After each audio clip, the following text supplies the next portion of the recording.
کمرے میں گھپ اندھیرا تھا، صرف کھڑکی سے چھنتی چاندنی امارا کے ساکت چہرے پہ پڑ رہی تھی۔ وہ بیٹھ کے کونے میں دبکی ہوئی تسبیح پڑھ رہی تھی جب اسے بھاری بوٹوں کی آواز سنائی دی، ٹھک ٹھک ٹھک۔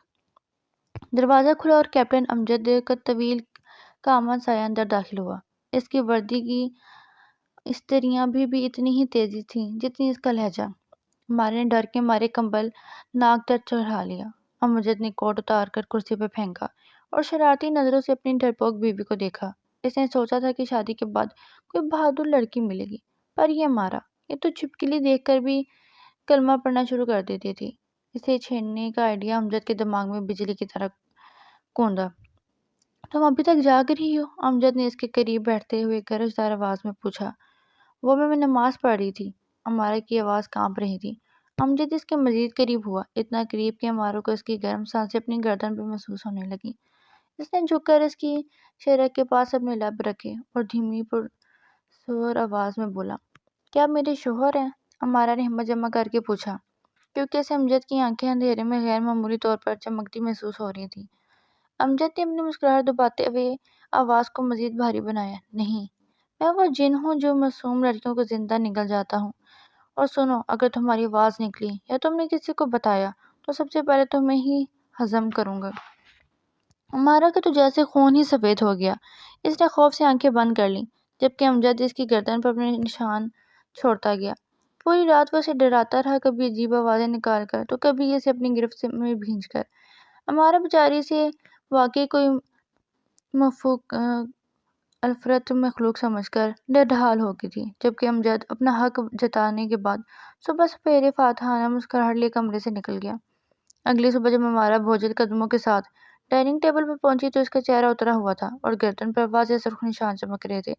اس کی چھوٹی نند زویا، جو کہ شرارتوں کی تباہی تھی، اس نے پراٹھا توڑتے ہوئے شرارت سے پوچھا، انے بھابی، کیا بھائی پھر سے رات کو آپ کے پاس آئے تھے؟ بڑی تھکی تھکی لگ رہی ہیں آپ۔ امارا کی آنکھوں میں آنسو بھر آئے۔ وہ سب کے سامنے روتے ہوئے بولی، وہ انسان نہیں ہے زویا، وہ سچ میں جن ہے۔ وہ کہہ رہے تھے کہ وہ مجھے زندہ نگل جائیں گے۔ ٹیبل پر ایک دم خاموشی چھا گئی اور پھر کہکوں کا وہ طوفان آیا کہ برتن لرزنے لگے۔ امجد، جو ابھی اخبار پڑھتا ہوا وہاں پہنچا تھا، اپنی ہنسی ضبط نہ کر سکا۔ او خدایا بھائی، آپ نے بھابی کو کیا بتا دیا؟ زویا ہنسی ہنسی دوہری ہو رہی تھی۔ امجد نے بالکل بے شرموں کی طرح سب کے سامنے امارا کو کمر سے تھام کر اسے گود میں اٹھا لیا۔ اگر میں جن ہوں تو پھر شکار بھی تو میرا ہی ہے نا۔ اس نے امارا کے لال ہوتے چہرے کو دیکھا۔ او جنی کی بیوی، ابھی تمہارا ناشتہ باقی ہے۔ امارا چلاتی رہ گئی، چھوڑیں مجھے، ابا بچائیں، یہ مجھے کھا جائیں گے۔ لیکن امجد اسے گود میں اٹھائے واپس کمرے کی طرف چل دیا، جبکہ پیچھے پورا خاندان اس انوکھی محبت پر لوٹ پوٹ ہو رہا تھا۔ کمرے میں واپسی پر امارا کا برا حال تھا۔ امجد تو اسے بیڈ پر پٹک کر واپس ڈیوٹی پر چلا گیا تھا، لیکن امارا کے دماغ میں خطرے کی گھنٹی بج رہی تھی۔ اس نے فوراً اپنی بہترین سہیلی سارا کو کال ملائی۔ سارا، وہ جن ہے، میں سچ کہہ رہی ہوں۔ اس کی آنکھیں رات کو دہکتی انگاروں جیسی ہو جاتی ہیں، اور وہ کہہ رہا تھا کہ وہ مجھے کچا چبا جائے گا۔ امارا نے ہانپتے ہوئے بتایا۔ دوسری طرف سے سارا کی ہنسی نکل گئی۔ پاگل ہو گئی ہو؟ کیپٹن امجد جیسا ہینڈسم بندہ تمہیں جن لگ رہا ہے؟ چلو اگر ہے بھی تو تم کمرے کے چاروں کونے میں نمک چھڑک دو اور عطر جلاؤ، جن بھاگ جائے گا۔ امارا نے فون بند کیا اور فوراً کچن کی طرف بھاگی۔ خوش قسمتی سے وہاں ہمالیہ کا گلابی نمک مل گیا۔ امجد تھکا ہارا گھر لوٹا تو اسے کمرے سے عود اور لبان کی تیز خوشبو آئی۔ جیسے ہی اس نے قدم اندر رکھا، اس کا پاؤں کسی کڑچلی چیز پر آیا۔ اس نے نیچے دیکھا تو پورے کارپیٹ پر نمک بکھرا ہوا تھا۔ سامنے بیڈ پر امارا ہاتھ میں تسبیح لیے، سر پر دوپٹہ لیے کسی قلعے کی طرح بیٹھی تھی۔ یہ کیا تماشا ہے امارا؟ امجد نے حیرت سے پوچھا۔ امارا نے ہمت جمع کر کے بلند آواز میں بولی، دفعہ ہو جاؤ اے ناپاک روح، اس سے پہلے کہ یہ نمک تمہیں جلا کر رکھ دے، میرے شوہر کے جسم سے نکل جاؤ۔ امجد کی ہنسی کا فوارہ چھوٹنے ہی والا تھا کہ اس میں شرارت سوجی۔ اس نے فوراً اپنے چہرے پر تکلیف کے تاثرات لائے اور دیوار کے سہارے لے کر بیٹھ گیا۔ یہ تم نے کیا کیا امارا؟ یہ نمک میری طاقت چھین رہا ہے، اس نے لڑکھڑاتی آواز میں کہا اور جان بوجھ کر اپنی قمیض کے اوپر والے بٹن کھول دیے۔ اگر تم نے مجھے ابھی پیار سے نہیں چھوا تو میں سچ میں جل کر بھسم ہو جاؤں گا۔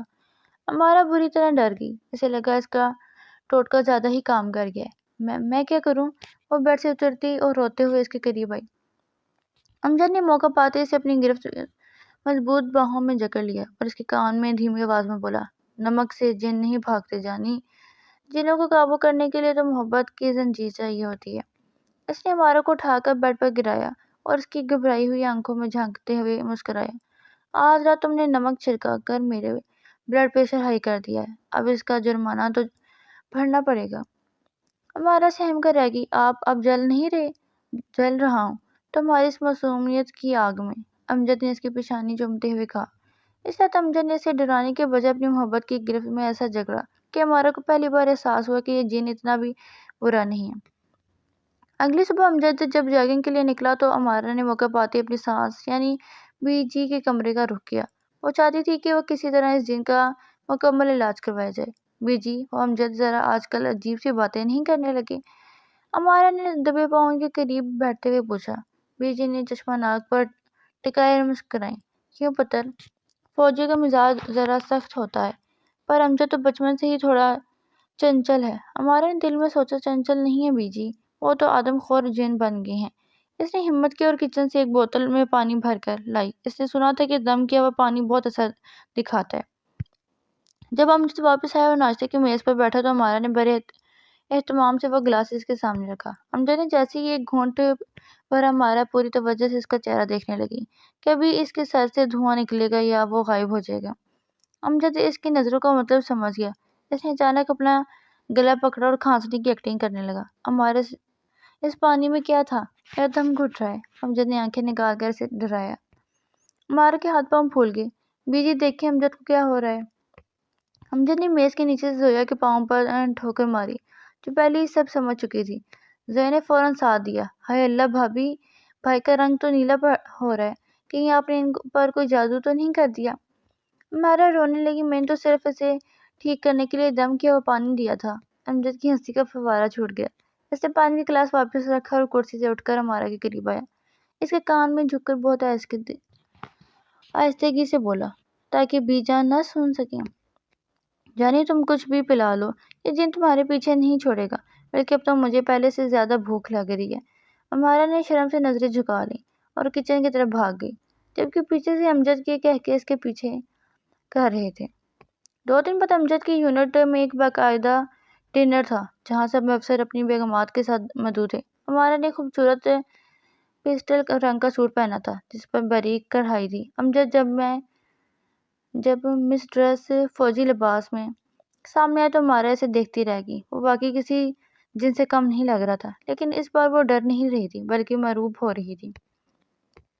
تقریب کے دوران امجد اپنے ساتھیوں کے ساتھ بات کر رہا تھا کہ ہمارا کی ملاقات کرنل صاحب کی بیگم سے ہوئی۔ بیٹا امجد کیسا شوہر ثابت ہو رہا ہے؟ سنا ہے وہ گھر میں بھی بڑا ڈسپلن رکھتا ہے، بیگم کرنل نے پوچھا۔ ہمارا نے ایک نظر دور کھڑے امجد پر ڈالی، جو بلند آواز میں کہکہ لگا رہا تھا، آنٹی وہ اصل میں بہت عجیب ہیں، کبھی کبھی تو مجھے لگتا ہے وہ اس دنیا کے ہیں ہی نہیں۔ بیگم کرنل ہنس پڑی۔ ہاں بیٹا، محبت میں انسان ایسا ہی ہو جاتا ہے۔ اسی وقت امجد وہاں پہنچا۔ اس نے شائستگی سے بیگم کرنل کو سلام کیا اور ہمارا کے کندھے پر بہت نرمی سے ہاتھ رکھا۔ یاد رکھنا بظاہر بہت عام تھا، لیکن ہمارا کے لیے ایک تحفظ کا احساس تھا۔ واپسی پر گاڑی میں امجد نے پوچھا، آج تم خاموش کیوں ہو؟ کیا پھر سے نمک چھڑکنے کا ارادہ ہے؟ ہمارا کھڑکی سے باہر دیکھتے ہوئے دھیمی آواز میں کہا۔ امجد، آپ مجھے اتنا کیوں ڈراتے ہیں؟ امجد نے گاڑی سڑک کے کنارے روکی۔ اس نے ہمارا کا ہاتھ اپنے ہاتھ میں لیا۔ اس بار اس کی آواز میں وہ جن والی بھاری پن نہیں تھا، بلکہ ایک سچائی تھی۔ ہمارا، میں نے دیکھا تھا کہ تم مجھ سے، میری وردی سے اور میرے پروفیشن سے ڈرتی ہو۔ میں نے سوچا اگر میں پیار سے تمہارے قریب آؤں گا تو تم شاید اور ڈر جاؤ گی، اسی لیے میں نے شرارت کا راستہ اپنایا۔ میں تمہیں ڈراتا نہیں ہوں، میں تو بس تمہیں اپنے قریب لانا چاہتا ہوں کہ تمہارے دل سے میرا خوف نکل جائے۔ ہمارا نے حیرت سے اسے دیکھا تو وہ جن والی بات؟ امجد مسکرایا۔ وہ سراسر جھوٹ تھا، لیکن ہاں، تمہاری محبت کا جن مجھ پر ضرور سوار ہے۔ زندگی اپنی ڈگر پر چل رہی تھی۔ ہمارا اب امجد کی جنتی باتوں کی عادی ہو چکی تھی اور پلٹ کر جواب دینا بھی سیکھ گئی تھی۔ لیکن ایک صبح جب امجد فجر کے وقت وردی پہن کر تیار ہو رہا تھا تو اس کے چہرے پر وہ مخصوص شرارت نہیں تھی جو روز ہوتی تھی۔ ہمارا، اٹھو، مجھے نکلنا ہے۔ امجد نے اس کے سر پر ہاتھ رکھ کر اسے جگایا۔ ہمارا نیند میں ڈوبی آنکھوں سے اسے دیکھا۔ اتنی جلدی کیا آج بھی کسی معصوم کو نگلنے کا ارادہ ہے؟ اس نے مذاقاً کہا۔ امجد کی مسکراہٹ تھوڑی پھیکی تھی۔ اس بار شکار ذرا دور ہے۔ مجھے بارڈر کے قریبی علاقے میں ایک آپریشن کے لیے جانا ہے۔ فون شاید بند رہے۔ اپنا اور بیجی کا خیال رکھنا۔ ہمارا کی نیند ایک دم اڑ گئی۔ کتنے دن کے لیے؟ کچھ نہیں کہہ سکتا، بس دعاؤں میں یاد رکھنا۔ امجد اپنا بیگ اٹھا کر کمرے سے نکل گیا۔ جاتے جاتے اس نے مڑ کر ہمارا کو دیکھا اور دھیمی آواز میں بولا، اور سنو، اگر سچ میں کوئی جن آ جائے تو نمک تیار رکھنا ہے۔ وہ تو مذاق کر کے چلا گیا، لیکن ہمارا کا دل بیٹھ گیا۔ پہلی بار سے وہ کمرہ جناتی نہیں بلکہ خالی لگنے لگا۔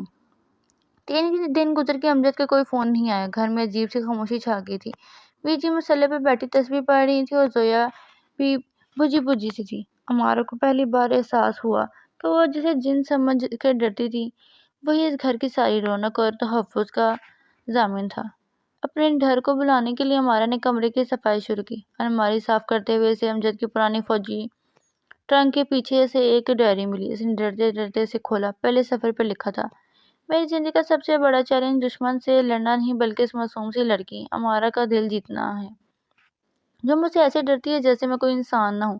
کاش اسے پتا ہوتا کہ اس کی ایک مسکراہٹ کے لیے میں اپنی وردی کا روب بھی بیچ دوں۔ امارا کی آنکھوں سے آنسو ٹوٹ کر ڈائری پر کے صفحے پہ گرے۔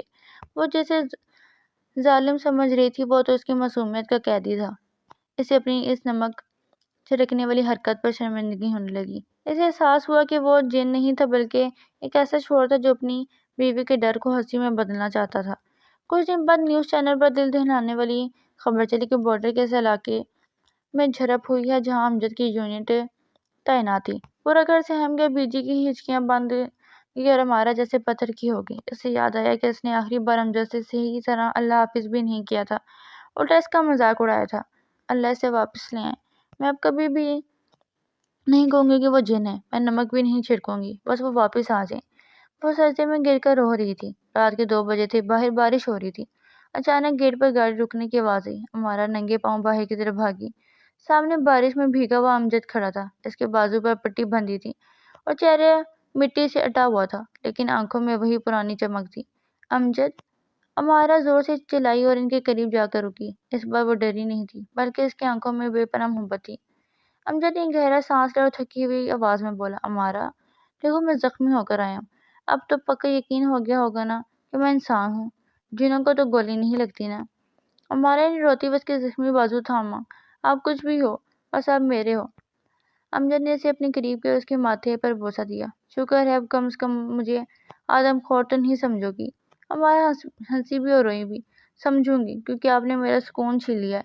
آپ سچ میں ایک محبت کرنے والے جن ہیں۔ شام کے وقت وہ دونوں چھت پر بیٹھے چائے پی رہے تھے۔ ہمارا نے چائے کا گھونٹ بھرتے ہوئے آہستگی سے کہا، امجد، کبھی آپ نے سوچا ہے اگر آپ آدم خور اور جن والی حرکتیں نہ کرتے تو آج ہم دونوں کبھی ایک نہ ہوتے؟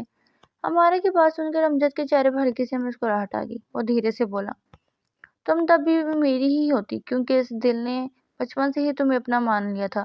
میں تمہیں کبھی کسی اور کا ہونے ہی نہیں دیتا، پھر چاہے تمہیں پانے کے لیے مجھے اپنی جان کی بازی ہی کیوں نہ لگانی پڑتی۔ اتنی محبت کرتے ہیں آپ مجھ سے؟ ہمارا نے بوجھل لہجے میں پوچھا۔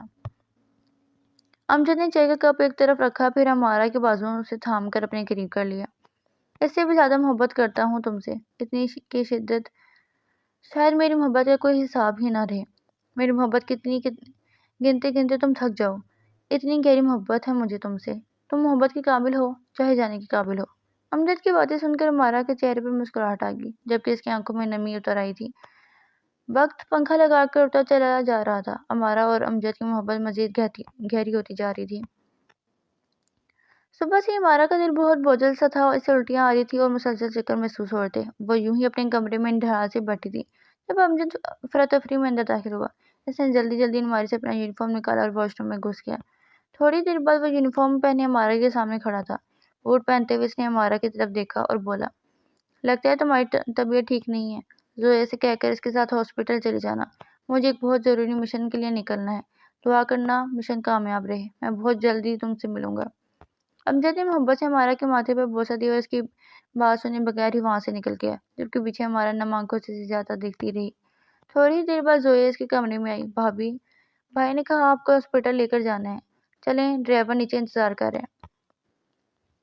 زویا کی بات سن کر ہمارا نے اپنی آنکھوں میں آئے آنسو صاف کیے اور پھر اس کے ساتھ چیک اپ کے لیے ہاسپٹل چلی گئی۔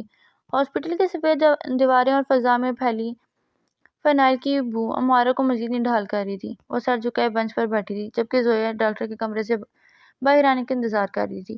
ہمارا کا ذہن ابھی بھی صبح کے اس منظر پر اٹکا ہوا تھا جب امجد جلدی سے اسے دعا کا کہہ کر نکل گیا۔ کاش میں اسے روک لیتی، کاش میں بتا پاتی کہ میرا جی گھبرا رہا ہے، اس نے دل میں سوچا۔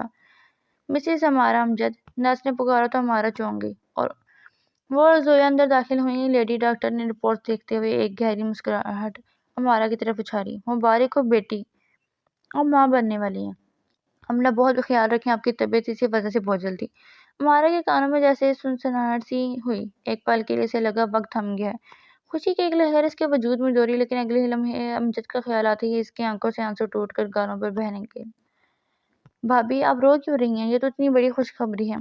زویا نے اسے گلے لگاتے ہوئے جوش سے کہا۔ زویا، وہ پاس نہیں ہے، اسے تو پتہ بھی نہیں کہ وہ بابا بننے والا ہے۔ اگر اسے کچھ ہو گیا تو میں اسے جیتے جاگتے معجزے کا چہرہ کیسے دکھاؤں گی؟ ہمارا کی سسکیاں بن گئی۔ ڈاکٹر نے نرمی سے اس کا ہاتھ تھاما۔ بیٹا حوصلہ رکھیں، وہ ایک فوجی ہے اور ایک فوجی کی بیوی کو بہت صابر ہونا پڑتا ہے۔ آپ کی یہ خوشی ان کی واپسی کی سب سے بڑی وجہ بنے گی۔ ہسپتال سے گھر تک کا سفر ہمارا نے خاموشی سے طے کیا۔ اس کا ہاتھ لاشعوری طور پر اپنے پیٹ پر تھا، جیسے وہ اپنے اندر پنتی زندگی کو امجد کی کمی محسوس نہ ہونے دینا چاہتی تھی۔ گھر پہنچتے ہی بی جان کو جب پتہ چلا تو وہ پورے گھر میں مٹھائیاں بانٹ رہی تھی۔ بی جان نے ہمارا کا ماتھا چوما اور ڈھیروں دوائیں دی، لیکن ہمارا کی نظر بار بار اسی خالی کرسی پر جاتی تھی جہاں امجد بیٹھ کر اسے نگل جانے کی دھمکیاں دیا کرتا تھا۔ وہ اپنے کمرے میں آئی اور امجد کی وردی کو جو وہ صبح جلدی میں بیڈ پر ہی چھوڑ گیا تھا اسے اٹھا کر سینے سے لگا لیا۔ اس میں سے امجد کی پرفیوم اور بارودی کی ملی جلی ہوئی خوشبو آ رہی تھی۔ آپ جن ہیں نا امجد، اس نے وردی سے باتیں کرتے ہوئے کہا، تو پھر آپ کو پتہ چل جانا چاہیے۔ آپ کا شکار اب اکیلا نہیں ہے، اب ہم دو ہیں جو آپ کا انتظار کر رہے ہیں۔ پلیز واپس آ جائیں، میں اب کبھی آپ سے نہیں ڈروں گی، بس ایک بار آ کر مجھے پھر سے ڈرا دیں، میں وعدہ کرتی ہوں اب تک نہیں کروں گی۔ وقت کسی کے لیے نہیں رکتا، لیکن ہمارا کے لیے جیسے گھڑیاں تھم گئی تھیں۔ امجد کو گئے ہوئے 1 سال بیت چکا تھا۔ مشن کی نوعیت ایسی تھی کہ نہ کوئی فون کال آ سکتی تھی اور نہ ہی کوئی پیغام۔ یونٹ سے بس اتنی خبر آتی تھی کہ آپریشن جاری ہے، دعا کریں۔ ہمارا کا وہ معصوم سا ڈر اب ایک گہری خاموشی میں بدل گیا تھا۔ اب وہ ڈرپوک لڑکی نہیں رہی تھی جو چھپکلی دے کر چیختی تھی۔ وہ اب ایک ماں بننے والی تھی اور پھر ایک ننھے سے وجود کی ماں بن چکی تھی۔ امجد کی غیر موجودگی میں اس نے ایک خوبصورت بیٹے کو جنم دیا جس کی آنکھیں بالکل امجد جیسی تھیں، وہی شرارت اور وہی گہری۔ بی جان نے اس کا نام ارسلان رکھا تھا۔ ہمارا اکثر راتوں کو ارسلان کو گود میں لیے کھڑکی کے پاس بیٹھی اور چاند کو دیکھتی۔ دیکھو ارسلان، تمہارے بابا کہتے تھے کہ وہ جن ہیں، دیکھو 1 سال ہو گیا، وہ سچ میں غائب ہو گئے ہیں۔